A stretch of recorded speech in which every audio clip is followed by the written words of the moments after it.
परम पुरुष है परम गुरु, आनंद घन सुख धाम, पावन चरण सरोज में बारंबार प्रणाम।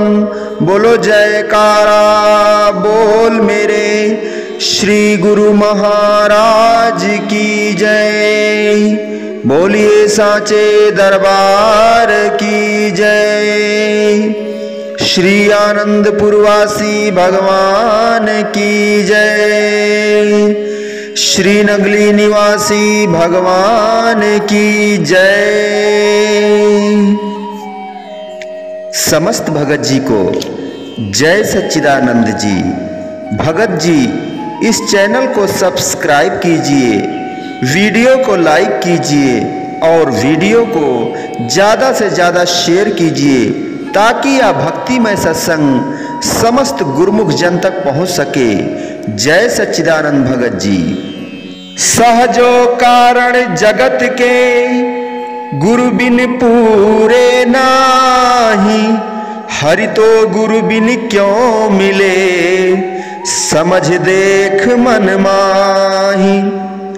संत सहजो बाई जी उपदेश करती हैं कि ए मनुष्य, संसार में अनेक कार्य अथवा हुनर हैं, इन्हें सीखने के लिए किसी न किसी शिक्षक या गुरु की आवश्यकता होती है, उसके बिना वे पूरे नहीं होते। इससे यह समझ लेना चाहिए कि जब संसार के छोटे छोटे कार्यों को सीखने में गुरु की आवश्यकता होती है तो फिर आत्मिक उन्नति का कार्य जो बहुत ही सूक्ष्म और पेचीदा है वह बिना गुरु के कैसे पूरा किया जा सकता है। परमार्थ और भक्ति का मार्ग बहुत ही कठिन होने के साथ साथ अनेक सूक्ष्म विघ्न बाधाओं से भरा हुआ है। इसमें आगे बढ़ने के लिए रूहानी गुरु की नितांत आवश्यकता है, उसके बिना मंजिल पर पहुंचना संभव नहीं है। इस विषय पर अपने परम इष्टदेव श्री परमहंस दयाल जी ने कथन किया है कि पुराने दिनों में जबकि बहुत सी औषधियाँ हकीमों को स्वयं ही बनानी पड़ती थी, आजकल की तरह औषधि बनाने वाली कंपनियां नहीं होती थीं। उन दिनों में एक आदमी ने किसी प्रसिद्ध हकीम की एक किताब पढ़ी जिसमें एक दवा बनाने का पूरा नुस्खा साफ साफ लिखा था। उसने सोचा कि इस लेख के अनुसार दवा बना लेता हूँ और बनाकर देखता हूँ कि नुस्खा सही है या नहीं। उसने किताब पढ़कर उसमें से कई नुस्खे आजमाए किंतु सफल न हुआ। अंत में हैरान और परेशान होकर हकीम साहब के इन नुस्खों को गलत बताने के लिए उसके घर पहुंचा। घर के बाहर ड्योढ़ी में एक बुजुर्ग आदमी बैठा था। उसने उससे कहा कि इस किताब में दिए गए दवाओं के नुस्खों के बारे में हकीम साहब से कुछ पूछने आया हूँ और उनसे मिलना चाहता हूँ।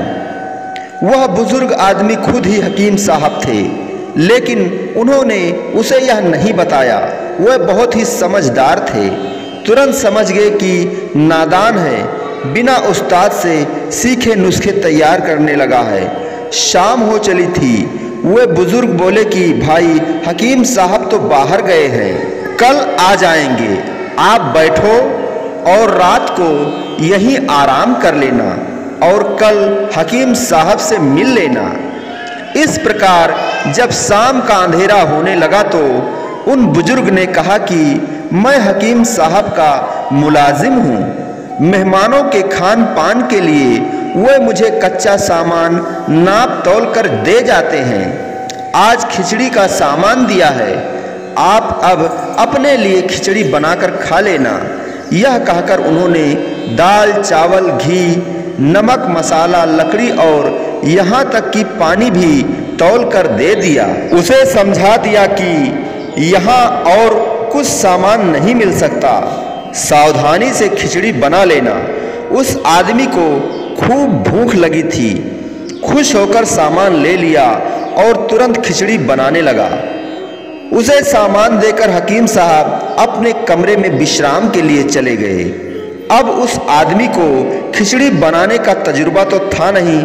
पहले चूल्हे में लकड़ियां डालकर फूंकना शुरू किया। लकड़ियां तेजी से जलने लगी। फिर पानी से चावल धोए, जिसमें अंदाज से ज़्यादा पानी खर्च कर लिया। देगची में सामान डालकर उबलने के लिए रख दिया। हुआ क्या कि पानी कम होने से और आग जल्दी बुझ जाने से दाल चावल पूरी तरह से पक ना सके और जो पके वह कुछ पेंदे में लग गए। जब खिचड़ी तैयार ना हो सकी तो परेशान होकर अपना सिर पकड़कर बैठ गया। इतने में हकीम साहब जी आ गए और अपना परिचय देकर कहा कि देखो भाई, तजुर्बा ना होने से तुम खिचड़ी जैसी मामूली चीज भी ना बना सके तो दवाओं के नुस्खे से क्या खाक दवा बनाओगे। अब देखो तुम्हारे सामने मैं खिचड़ी भी इतने ही सामान से बना देता हूँ और कोई भी दवाई नुस्खे के अनुसार बना देता हूँ। यह कहकर कई दवा उसके सामने बनाकर तैयार कर दी। हकीम साहब ने फिर फरमाया कि किताबें पढ़कर कोई विद्वान नहीं बन सकता। इसके लिए किसी शिक्षक या उस्ताद के पास जाकर किताबों से शिक्षा ग्रहण करनी होती है। यदि हर कोई किताब पढ़कर ज्ञानी बन जाए तो फिर पंडितों की क्या आवश्यकता रह जाए। अब तुमने खुद दवा बनते देख ली, इतने पर भी दवा बनाना नहीं सीख सकते। अगर कुछ सीखने का शौक है तो कुछ समय हमारे पास रहकर तजुर्बा हासिल करो, तभी इस विद्या में पारंगत हो सकोगे। इस प्रसंग को सुनकर यह मनन करना चाहिए कि रूहानी विद्या ग्रहण करने के लिए अर्थात आत्मिक उन्नति की साधना करने के लिए रूहानी गुरु की बहुत आवश्यकता होती है। इतना ही नहीं बल्कि चिरकाल तक उनकी संगत और सेवा करके उनकी कृपा पाना नितांत आवश्यक है। परम सुख, परम आनंद और परम शांति परमात्मा का स्वरूप है, जो कि मनुष्य की अंतर आत्मा में विद्यमान है। अतः इसकी खोज भी अपने ही भीतर करनी चाहिए। विधि पूर्वक भजन अभ्यास ही इस आत्मिक आनंद की खोज का प्रथम और अंतिम साधन है। दूसरों को सुख पहुंचाना धर्म का प्रथम लक्षण कहा जाता है।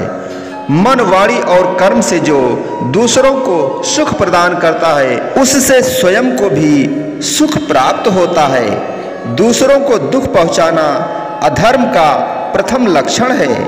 मन, वाणी और कर्म से जो दूसरों को दुख पहुंचाता है, उससे वह स्वयं भी दुख पाता है। अतः निश्चय करके संसार में धर्म का संचय करना चाहिए। बोलो जयकारा बोल मेरे श्री गुरु महाराज की जय। बोलिए साचे दरबार की जय। श्री नगली निवासी भगवान की जय। श्री आनंदपुरवासी भगवान की जय। समस्त भगत जी को जय सच्चिदानंद जी।